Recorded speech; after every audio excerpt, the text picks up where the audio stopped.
В аудитории стоит абсолютная тишина, но несмотря на это, за столами идут нешуточные спортивные баталии. На республиканском турнире по шахматам среди юношей новичков нет. Каждый знает свое дело и уже не раз участвовал в соревнованиях по самому интеллектуальному виду спорта. Эмин Аушев закончил первую партию в максимально короткое время. На победу ему понадобилось всего 3 минуты. Спортом парень увлекается разным, однако шахматы ему даются лучше всех. Что, по-твоему, нужно, чтобы играть в шахматы?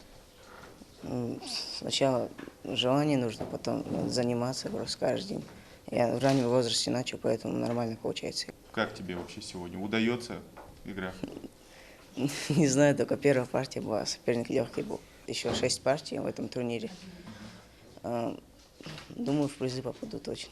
Всего в соревновании принимают участие 18 юношей, 7 этапов по 10 плюс 5 минут. Возраст разный, есть как самые маленькие, так и уже довольно взрослые ребята. Самый большой плюс этого вида спорта в том, что физические данные не дают преимущества над оппонентом, ведь в шахматах задействуются только мышление и логика. Магомед Исмурзиев уже успел провести 2 партии за столом с не самыми легкими соперниками. Для него это не просто увлечение, ведь это олимпийский вид спорта, где, как и везде, требуются тренировки и усердие. Мы развиваем свой мозг, просчитываем комбинации и напрягаем свой мозг каждый день.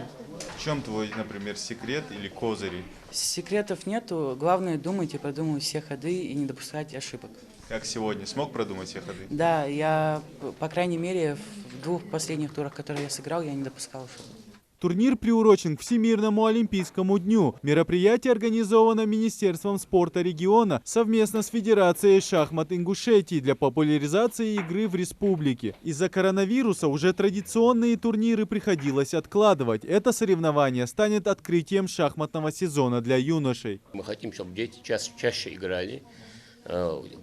Практики нету, и уровень игры падает заметно.